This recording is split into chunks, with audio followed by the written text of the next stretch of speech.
On est jeudi le 4 et bienvenue en prenant votre café. J'ai un gros show aujourd'hui, donc vous voyez les chapitres en bas, vous naviguerez en dessous. Je vous parle de Mark Miller qui n'a pas pris le temps pour se faire détester. Le règlement en Ukraine, c'est pas demain la veille. Code Red à ChatGPT, je vais vous dire pourquoi. Je vous parle de la poste du Danemark et la poste USPS aux États-Unis, qui sont les plus grands pédaleux de fake news au monde, particulièrement au Canada, entre autres. Pablo, je vais vous parler de Hire Slowly, Fire Rapidly et le principe de Peter. Comité consultatif sur le crucifix à Québec. Ça va bien. Hein? Ça va bien. Vous êtes contre la transparence des syndicats? Je vais vous raconter ce qui s'est passé chez Molson Coors. La maison d'Orphée dans les prêts à cuisiner, intéressant. Les data centers. Je vous dis, il y a beaucoup de stock. La Banque Laurentienne, c'est terminé, les amis. Amazon, ça lance aussi dans les puces. Dans les puces AI, Prada achète Versace. Il y a tellement d'affaires, ça n'a pas de bon sens. American Eagle. Le Roundup, c'est plus cancérigène, ça a l'air. Les noix, pas les noix particulièrement, les arachides. Je vous parle de ça. On passe ça.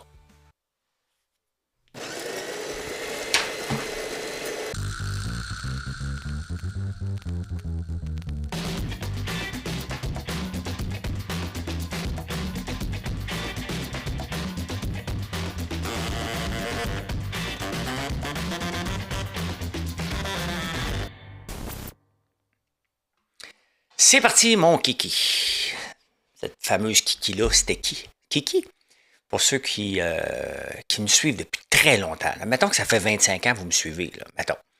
Et vous avez déjà essayé notre service de portail de voix qui s'appelait Alice. La fille, la voix derrière Alice, elle s'appelait justement Kiki. C'est une grecque qui avait une voix radiophonique exceptionnelle qui était l'amie de Georges Caram.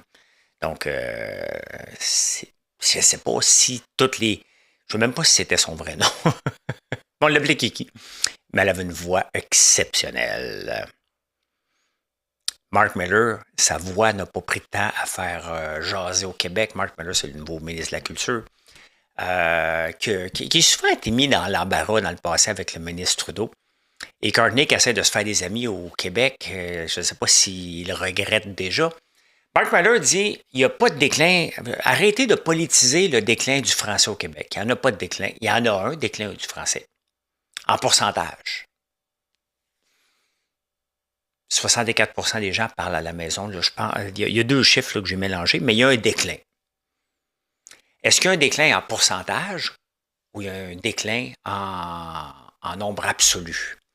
Parce qu'en pourcentage, c'est facile. Nous sommes deux qui parlent français, il y en a un qui part, on est rendu 100%. Les deux partent, on est rendu à 0% de gens qui parlent français. Vous voyez? En nombre absolu, on est deux. Donc, c'est ça.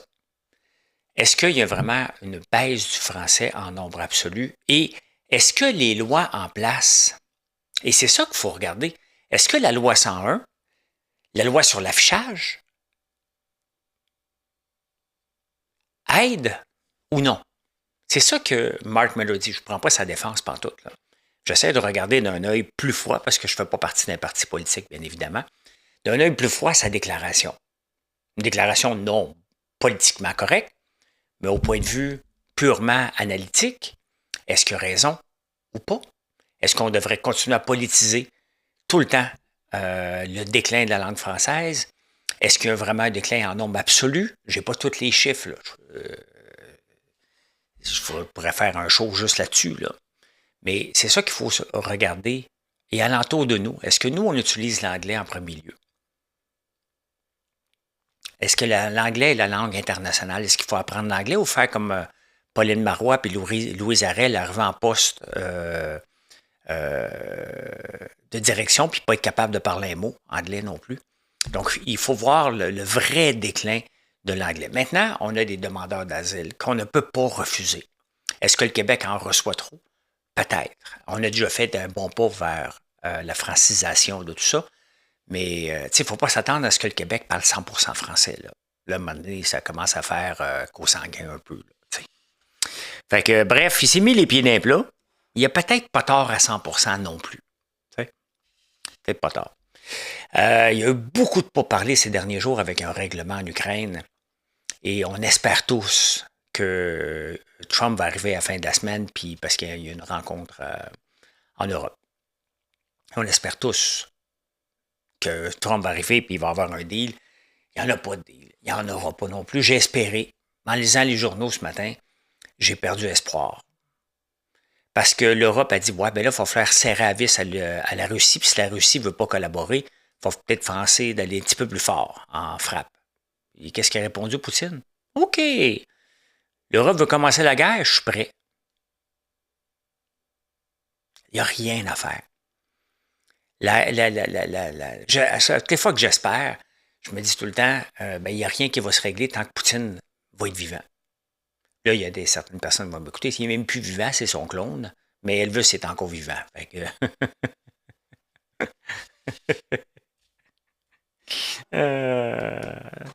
est-ce qu'il va vraiment attaquer l'Europe? Je ne pense pas qu'il va s'attaquer à l'Europe parce que s'attaquer à l'Europe, ça veut dire une guerre, une troisième guerre mondiale. Je ne pense pas qu'il est assez fou pour se lancer là-dedans. Il n'en restera pas beaucoup de la Russie par la suite. Là, c'est peut-être ça, malheureusement, qui va être nécessaire. Je ne sais pas.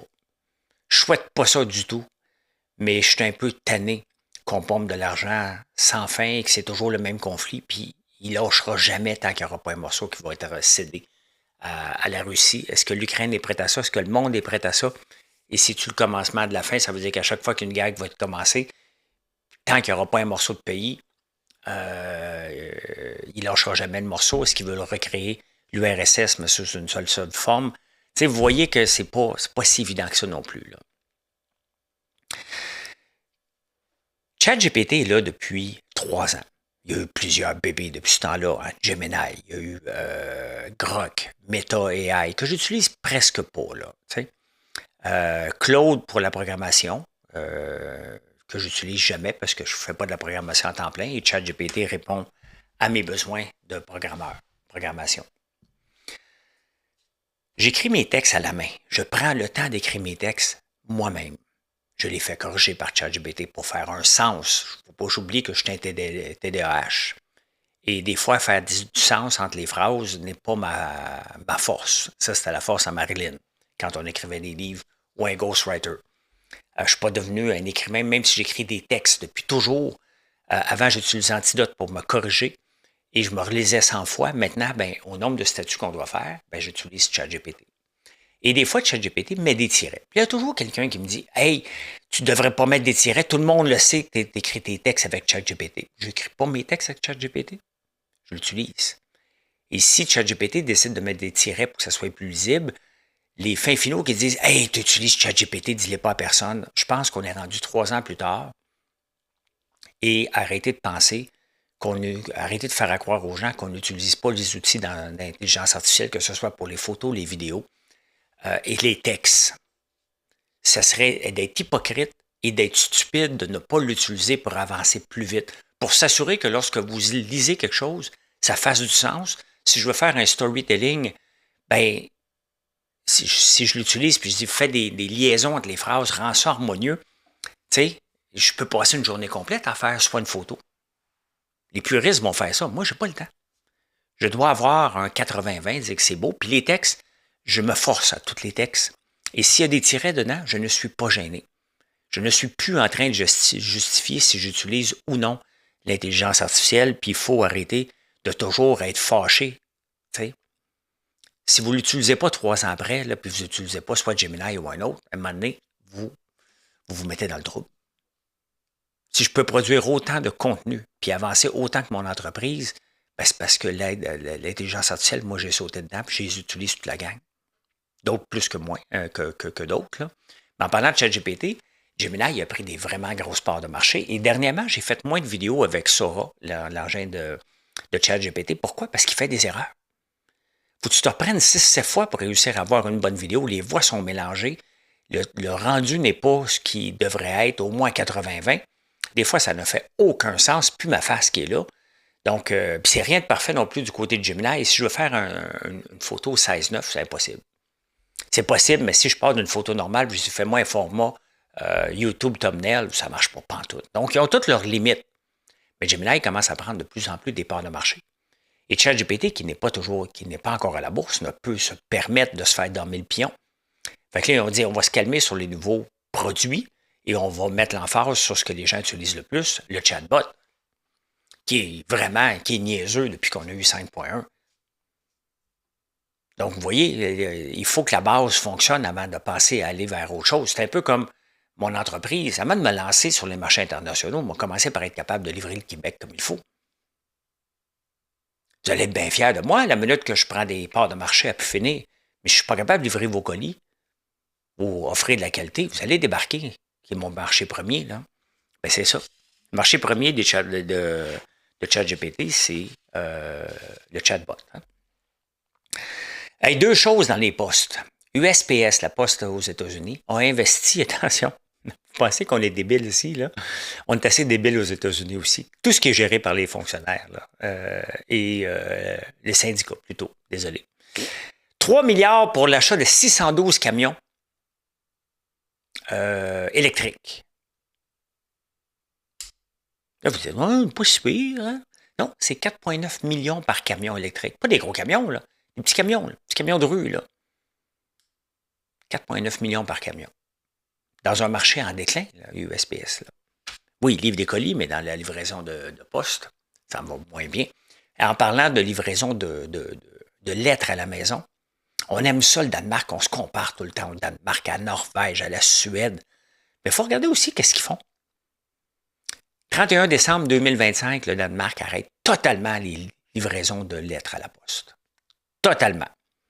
Un déclin de 90% depuis 2000 au Danemark. Ils ont forcé les gens, ils ont incité les gens à utiliser le courrier électronique, à numériser leurs affaires. Donc, c'est 90%, c'est fini.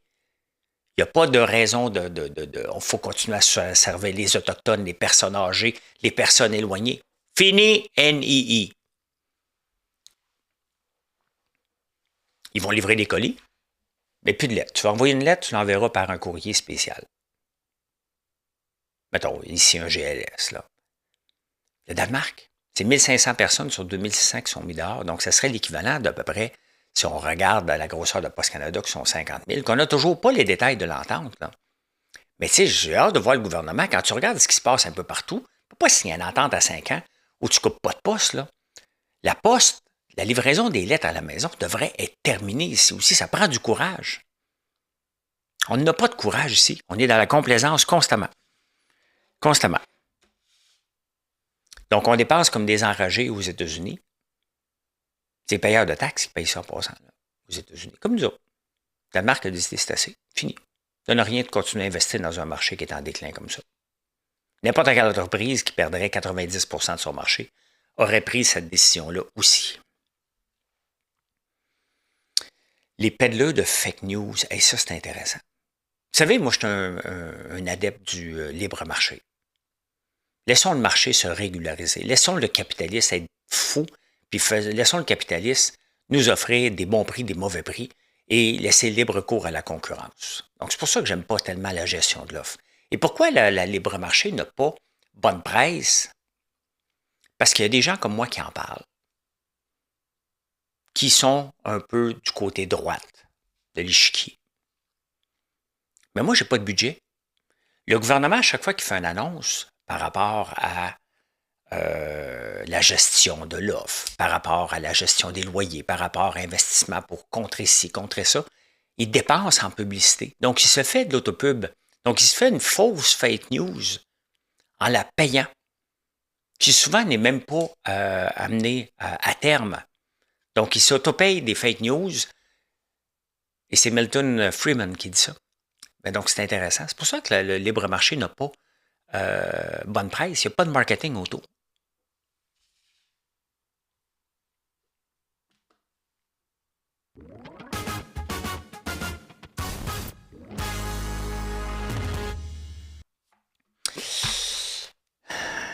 Pablo.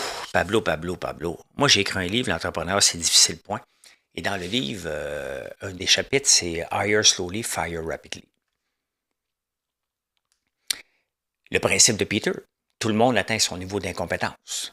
Et on peut le voir, Pablo ne se relèvera jamais de cette crise-là. Jamais, qui va amener le Parti libéral au pouvoir. Jamais, jamais, jamais. Pablo a perdu totalement son leadership, mais totalement. Il gère mal. Hire slowly, fire rapidly. Donc, tu prends ton temps pour embaucher. Donc, hire slowly. Bon, il y avait Marois Risky, il n'y a rien à faire. Fire rapidly. La minute que tu dis, elle ne fait pas l'affaire, tu ne gardes pas dans le caucus libéral, tu sac dehors. Complètement. La fille se présente avec son avocat, elle ne veut pas discuter, puis elle crée de la marde. Pourquoi ça a pris 2 semaines avant qu'elle foute à la porte du Parti libéral?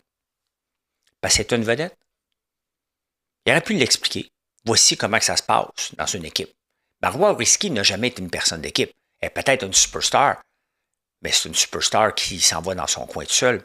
Et Marois Risky, c'est vraiment une fille d'équipe. Qu'est-ce qu'elle fait avec son conjoint et qu'est-ce que son conjoint peut faire dans le caucus libéral maintenant? Parce qu'il est là aussi, Greg Kelly. Qu'est-ce qu'on fait avec lui? Il ne peut pas être dans le caucus quand on parle. Il ne peut pas participer à aucune rencontre. Le sujet du jour, c'est sa femme. Et tu sais, aux États-Unis, on est prêt à congédier n'importe quel PDG qui va avoir une relation avec une employée. Ça se fait pas. Ben là, il faut faire se poser comme question les relations de couple entre députés. Ça commence à être vraiment problématique d'un même parti ou même d'un parti extérieur. C'est encore pire, là. Mais là, ils sont dans le même caucus. Donc, Greg Kelly ne sert à rien dans le Parti libéral en ce moment. À cause de sa femme. Qui se comporte en moi. Ça a des détails, faisons-le, mais elle est partie en sauvage. Il y a des choses, il y a des façons de faire. Pablo n'a pas su gérer ça. Et Pablo, malgré qu'il y a des accusations contre Geneviève qui produit le Parti libéral, il décide de la ramener. Marois Risky n'était pas folle à temps plein. Elle a vu des choses qu'elle ne veut pas dire avec Geneviève. Geneviève a dit, ben moi, elle va te poursuivre. Donc, elle ne peut pas parler. On ne le sait pas. C'était-tu une vendetta contre Pablo? Peut-être, mais elle a saccagé le Parti libéral. Il y a des rumeurs qu'il l'enverrait à la radio l'année prochaine, Marois Risky. J'ai entendu ça. Mais son chum, pas d'affaire là. Vous savez qu'il y a encore le crucifix à Québec, dans la mairie de Québec. Et au lieu de le prendre et le décrocher, t'es maire de la ville, t'arrives du moins, le crucifix, on n'en aura pas. Tu parles de ça d'une chose, puis tu te lèves, tu l'enlèves. Non. C'est après un comité consultatif. On parle de laïcité de l'État depuis 6 ans ici, depuis toujours. Depuis longtemps. On l'a enlevé à Montréal, on l'a enlevé partout. On l'a enlevé à l'Assemblée nationale. À Montréal, pas sûr qu'on l'a enlevé, on l'a remplacé par une autre religion. Là. Mais un comité consultatif, sincèrement, tu n'as pas besoin. Tu peux voir la gauche, là, quand tu es rendu à créer un comité consultatif sur le crucifix, puis on va l'enlever d'ici Noël, hey, lève-toi et décroche-le, ciboire. C'est quoi l'attente? Il est là, on va le décrocher à un moment donné.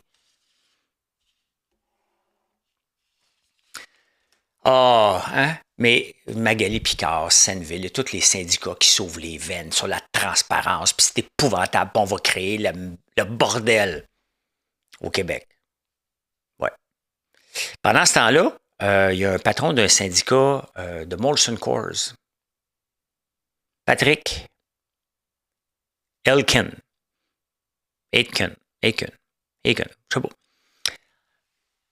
Lui avait le full contrôle des dépenses des syndiqués. Fait qu'il s'est fait un premier chèque, c'est un gambler. 500$, oh, ça passe. Et bingo, le party est parti. Il a siphonné 500 000$ de la caisse en 2 ans. Donc, ça veut dire que les états financiers n'étaient pas vérifiés. Vous voulez ça?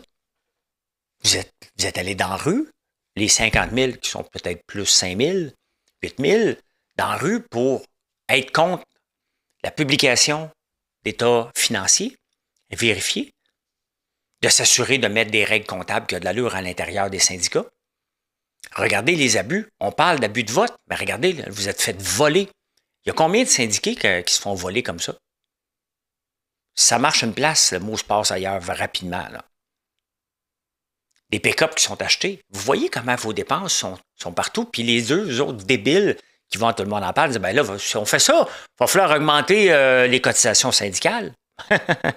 Tu as 500 000 là, qui viennent d'être volés. Pense que tu n'as pas besoin d'augmenter les cotisations syndicales, juste à gérer. Il n'y a personne qui a géré ce compte-là pendant 2 ans. 500 000 piastres. Qui s'est versé à lui-même, là. 500 000. Hey, j'ai le goût de vous parler d'une entreprise qui m'inspire aussi. La Maison d'Orphée, qui font des huiles. Je regarde leur site à l'occasion, bien évidemment, pour m'inspirer pour les huiles, entre autres de tournesol. Ça fait longtemps, là, je ne regarde pas tous les jours, loin de là. Mais là, ils vont faire des prêts à cuisiner. Donc, des pochettes de bouffe, là. Peu importe ce qu'ils vont faire, je n'ai pas été voir leur site, je l'ai vu dans les nouvelles, mais je trouve ça intéressant de voir une entreprise qui se diversifie. Ils sont dans les huiles, dans les moutardes, dans les condiments. Donc, c'est sûr qu'on est un peu dans les mêmes marchés, mais je ne me considère pas du tout en compétition avec Maison d'Orphée. Mais pas pantoute. Je trouve qu'ils m'inspirent. Fait que, ben bravo. Il faut en parler aussi. Moi, j'ai pas peur de la compétition. Il ne faut pas que la compétition ait peur de moi. Plus on est dans un même marché à parler des produits locaux, qu'est-ce qu'on fait ici, mieux c'est pour l'économie. On ne peut pas être tout seul. Donc, je trouve ça super le fun. Ils ont 36 employés, donc un petit peu plus grand que nous autres. Mais je trouve ça super le fun. Je ne sais pas ce qu'ils font pousser leurs grains ou s'ils les achètent localement. Pas grave, pas de mes affaires. Mais je trouve ça super bien de voir une entreprise se diversifier et continuer à prendre des parts de marché parce que c'est important. Si on ne fait pas de croissance dans les entreprises, on recule. Donc, je trouve ça super motivant de voir ça. Est-ce que ça va m'inciter éventuellement à faire des prêts à cuisiner? Pas là encore. Qui sait? On a souvent levé le nez sur les centres de données. On n'a pas encore au Québec, là, des gros centres de données où on va recevoir des joueurs mondiaux. Hein? On a toujours dit que ça ne crée pas de l'emploi, les centres de données. Eh bien oui, c'est un gold rush, un peu comme la Bay James. Partout aux États-Unis, puis ça doit être la même chose dans le monde, mais je suis tombé sur un article, partout là, aux États-Unis, où ce qu'on bâtit des data centers, ça prend des années à bâtir, là. Les salaires sont en hausse de 25 à 30 pour les métiers spécialisés. Ils font 25 à 30 de plus parce que, ça presse. C'est des mandats où tu travailles un peu plus, un peu comme la Bay James. Là. Il y a des gens j'ai des amis là, qui sont très à l'aise financièrement aujourd'hui parce qu'il y a 30 ans, 30-35 ans, ils travaillaient à Bay James. Là. Ben oui. Ben oui. C'était très rentable. Et la beauté des centres de données, Hydro-Québec, ben, c'est différent. On produit l'électricité pour la revendre aux Québécois, puis on exporte un peu. Là. Mais les centres de données, c'est vraiment intéressant parce qu'on peut revendre. Regardez ici au Québec, on parle à peu près, là, puis là j'essaie d'avoir des chiffres rapidement. Là. C'est à peu près, j'ai de la misère à les avoir parfaits, là. 14 cents. C'est 14 cents à peu près en moyenne pour... non, c'est faux. C'est 5 cents qu'on revend l'électricité aux grandes entreprises. En Irlande, on parle de 32 cents qu'on revend l'électricité aux grandes entreprises et pourtant, il y en a beaucoup. Bon, il y a un système de taxation vraiment intéressant en Irlande qui fait que ça contrebalance. Mais on le vend à 5 cents aux grandes entreprises. Donc, on ne fait pas beaucoup d'argent avec ça. Là. Souvent, ça vient de l'éolien qui nous coûte plus cher. Il veut vendre l'électricité au data center à 14 cents. Il paye en moyenne là, 32 cents en Irlande, puis à d'autres pays, c'est encore plus cher. Là. Donc, on a un moyen de vendre notre électricité et faire beaucoup d'argent avec. En plus d'avoir des jobs payants pendant qu'on construit des data centers, c'est ça. C'est ça qu'on a besoin. Et qu'est-ce que la CSN dit? Ah, ben là, non, si Amazon vient ici, on ne va pas les avoir. Amazon, c'est 30 du marché du data center avec AWS. 30 du marché. Les autres joueurs sont un petit peu plus petits, ChatGPT, Google et les autres, là. Mais le plus gros consommateur de data center au monde est Amazon. On ne les veut pas ici parce qu'ils ont fermé des centres de distribution à cause de la syndicalisation. Ils ne diront jamais, mais tout le monde le sait que c'est ça. Là. On ne les veut pas. Moi, je rêve d'un grand nord, là, à côté de la Bay James, des data centers installés là partout qui profitent du froid et qu'on fait de l'argent avec ça, puis on regarde, voici la création de richesse. Si un jour j'ai des petits-enfants, on va dire, regardez ce que le Québec a fait pour qu'on puisse avoir un régime de pension très élevé, qu'au lieu d'avoir des déficits, on fait de l'argent, un peu comme la Norvège. Regardez ce qui se passe en Norvège, regardez ce qui se passe au Danemark. On aime ça, les prendre en exemple. Et qu'est-ce qu'on fait pour les prendre en exemple? On en parle, On n'agit pas. Donc, pendant que la CSN dit non aux plus grands qui viendraient s'installer ces centres de données ici pour qu'on pourrait faire énormément d'argent, mais de l'argent beaucoup, beaucoup, beaucoup, on leur dit non. Il est peut-être trop tard pour les centres de données, by the way, là.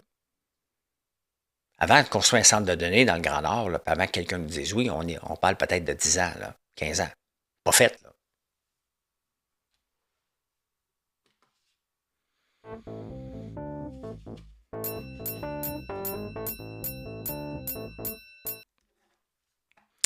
Eh bien, en finance, ça fait des années que la Banque Laurentienne essaie de se vendre, ça n'avait pas marché, puis il avait décidé de le garder, puis tout ça. Eh bien là, c'est fait, les amis.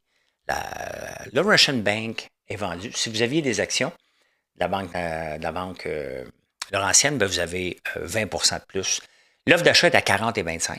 Donc, on est à 39,97, une augmentation de 6 piastres, 18,39. C'est une bonne affaire. Il restait quand même 236 275 000 comptes qui étaient là. Donc, la plupart des comptes s'en vont avec la Banque nationale. Vous n'avez rien à faire.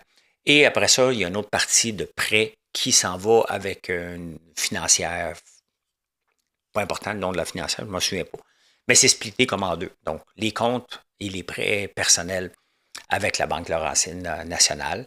Donc, vous n'avez rien à faire. Les succursales vont disparaître éventuellement. Et c'est une banque qui était appelée, c'est la seule banque syndiquée en passant, qui était la plus petite. Et elle n'avait pas d'avenir. Quand tu n'es pas capable d'attirer des jeunes, t'es cuit. Et ça, c'est pour n'importe quelle entreprise. Il faut toujours regarder les clients récurrents versus les clients qui reviennent. Si tu n'es pas capable d'attirer de nouveaux, tu es cuit dans ton système. Et la langue laurentienne n'attirait pas de nouveau. C'était pas in, c'était pas out. C'est une vieille image. Je comprenais. J'aurais jamais compris un jeune qui disait hey, moi, je vais aller m'ouvrir un compte à la Banque Laurentienne. Donc, c'est terminé. C'est comme ça. Ça va se terminer probablement en 2026-2027. Il y a 700 emplois perdus. C'est normal. C'est normal. Il y a ça aussi. On fait des gains des fois en allant acquérir des entreprises, puis on en perd aussi à l'occasion. Ben là, c'était bien évident qu'on était pour en perdre. Fait que voilà. Hey, l'autre nouvelle, la Guinée, il va bien. Hein? Prada qui achète Versace. Mais là, Prada ne va pas bien en bourse. Là. Mais puis c'est une entreprise qui ne se transige pas. Là. Pas beaucoup. Là, on parle de 5000 actions par jour. Là. C'est au marché allemand, Prada. Donc, mais ils viennent d'acheter Versace. Donc, il y a beaucoup de merge, de fusion et acquisition dans ce domaine-là. Bon, il y a Groupe Dynamite qui n'arrête jamais. On va aller le voir pour le fun. Là. Groupe Dynamite. Juste pour faire plaisir à mon ami. Voyons. Excusez-moi, il est très très tôt. Joey, je pense. Hey, excuse-moi. OK.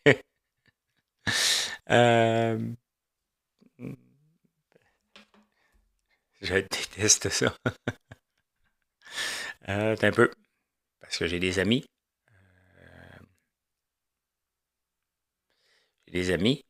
Puis j'ai un blanc. Jimmy. Joey Jimmy. Bon, m'excuse. Je m'excuse, Jimmy, ne le prends pas perso. Alors que j'enregistre, il est très très tôt. Donc, ça va bien. Donc, regardez, Groupe Dynamite qui continue à augmenter de 5 on est rendu une valorisation de 7 milliards. Quand même, hein? C'est toute une progression depuis l'arrivée à la bourse. Là. Donc, la Guinée va bien. La Guinée va bien aussi chez American Eagle, mais eux autres, ils ont fait de quoi? De fantastique. Là. American Eagle ont été chercher Sidney Sweeney. Après ça, ils sont allés chercher Martha Stewart. Et ça continue l'augmentation. Qu'est-ce que j'ai marqué là-dessus? C'est le marketing, tout simplement. Les ventes vont bien. Regardez, ils ont rapporté des chiffres mieux que prévu de 20 Une profitabilité d'augmenter de 3 avec ça. Donc, vous voyez, la profitabilité ne suit pas toujours les revenus. Là. Mais quand même, si on regarde sur 5 ans, c'est une compagnie qui allait bien pendant la pandémie et qui a dégringolé par la suite. Sidney Sweeney, Martha Stewart, et elle remonte solide. Le marché du linge va super bien. Hein? Quand on entend les détaillants dire Shein nous rentre dedans et est ému, Ben, c'est un peu faux. C'est un peu comme Bombardier qui dit on ne peut pas vendre de jet à cause de la taxe de luxe. Vous avez vu, hein, Bombardier, depuis 5 ans, c'était multiplié par 10, l'action, même peut-être plus. Là. Donc, il faut faire attention avec ce que les compagnies disent et la réalité qu'à un moment donné, on est obligé de montrer lorsqu'on est à la bourse. Ben, on le voit. La guenille va bien. Puis le marché en ligne, la guenille, je m'excuse de plus, mais ça reste juste à peine 15% là, du marché qui est en ligne. C'est très petit. Donc, les gens vont se déplacer encore en magasin, acheter du linge. Donc, ça va super, super bien. Donc, c'est bien d'accuser Shein, sauf que les chiffres disent le contraire. Il y a un marché pour Shein, puis t'es mieux, définitivement. Et c'est pas juste de la mauvaise qualité, j'en achète du linge des fois là-dessus. Vous le voyez, là, pas celui-là, celui-là vient d'Uniqlo. Donc, personne chiale contre le Japon, là. Ça vient de là.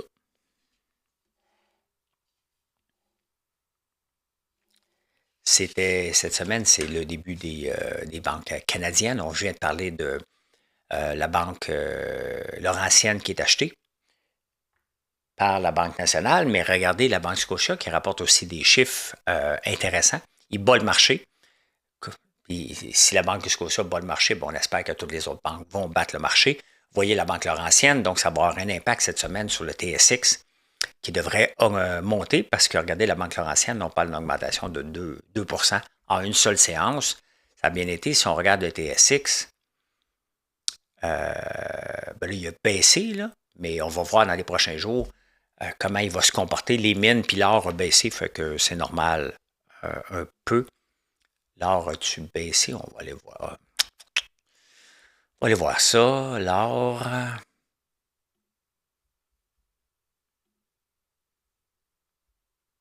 Ben, il est à 4200, mais il a quand même. Il a baissé un petit peu. Fait que c'est normal. Le pétrole aussi fait du surplace. Donc, c'est normal un peu. Mais quand même, c'est des bonnes nouvelles pour le TSX. Le TSX qui va super bien, 25% sur un an. Là. On bat tous les marchés. À part les marchés internationaux, mais on bat le S&P 500 qu'on a peur qu'il soit en gonflement. Il va falloir regarder plus du côté du Canada puis internationalement avant d'avoir peur des États-Unis. Là. Le code red de ChatGPT, j'en ai parlé. C'est quoi ça qui bat les attentes? Amazon, je viens justement d'en parler. Il y avait beaucoup de nouvelles avec Amazon cette semaine parce qu'on aime ça. Au Québec, on aime ça le détester. Hein? On veut détester Amazon. On ne veut pas qu'ils réussissent. On ne veut pas qu'ils viennent s'installer ici parce qu'on a peur des entreprises qui réussissent. Bien, Amazon est en hausse. Et pourquoi qu'Amazon est en hausse? Parce que la semaine passée, on a Google qui a annoncé qu'il s'en allait dans les puces. Il y avait déjà des puces qui étaient pour les vendre dans le grand marché. Ben, Amazon les attend un peu. Moi aussi, j'en ai mes propres puces d'intelligence artificielle dans mes propres centres de données. Je rappelle que c'est 30% du marché mondial des centres de données appartiennent à Amazon. Donc là, ils veulent vendre aussi leurs puces eux aussi au marché.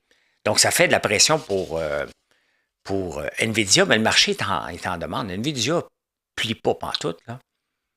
Si on regarde sur un mois, bon, il a baissé, là, mais il a augmenté. Il était baissé à 173, il a augmenté. Il augmente encore alors que les nouvelles de partout, d'autres manufacturiers de puces sortent de partout. Ben, NVIDIA reste là. Amazon en a, Google en a. Tout le monde en a maintenant des puces pour l'intelligence artificielle. Il y a IBM qui s'en vient avec son Quantum, peut-être un jour. Hein? D'ailleurs, qu'est-ce que ça a l'air, le fond de Quantum? C'est de le retrouver, je pense, c'est QTUM. QTUM. Ça, c'est pas ça. Momentum ATF. QTUM. Défiance Quantum. OK, c'est bien ça. Ben, ça remonte aussi. Year to date, ça avait baissé lorsque il y a eu le mini crash l'autre jour. Ça remonte. On rêve encore du quantum, mais c'est pas demain la veille. La veille, tout comme c'est pas demain la veille non plus pour NLR. Le nucléaire doit monter lui aussi. Ben oui. Tout remonte depuis le 21, mais on est loin du 186. Là. J'en ai pas, hein. J'en ai pas ni de quantum ni de nucléaire. J'ai passé le temps d'attendre 3 ans avant des potentiels revenus. Est-ce que le potentiel est énorme? Ben, probablement. Probablement. Le Roundup n'est plus cancérigène. Tiens. Ah, on avait banni le Roundup un peu partout, puis aux États-Unis aussi. Mais là, l'action de c'est Bayer qui l'a. Donc, il y a eu une nouvelle étude aux États-Unis qui dit non, il n'y a pas de lien directement entre l'utilisation du Roundup et le cancer. Donc, ça semble. Est-ce que c'est réglé? Est-ce qu'on va le réutiliser un peu partout? Il ne peut pas avoir 20 notifications sur une canette de Roundup, sur une bouteille de Roundup. Est-ce qu'on va lui continuer à le bannir pareil? Et parce que c'est problématique pour les cultivateurs. Là. C'est problématique. On pense que c'est encore permis. Là. C'est mon frère qui s'occupait de ça là, quand on en mettait, à un moment donné, surtout quand on faisait du soya il y a plusieurs années. Maintenant, on n'utilise plus rien de ça. Mais est-ce qu'on va le réutiliser? Ben, je ne sais pas. C'est pas dans mes plans, mais je ne sais pas. Il faut que je fasse l'agriculture aussi rentable, mais je ne suis pas là. On va voir ce qui va se passer avec qu'est-ce que le Canada va dire. Ça vient de sortir aux États-Unis.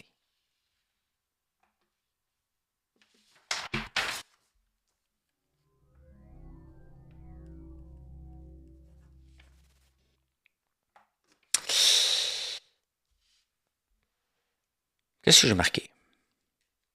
Ah, les peanuts, les arachides. Vous savez qu'il y a un gars qui a fait un test cette année. Cette année.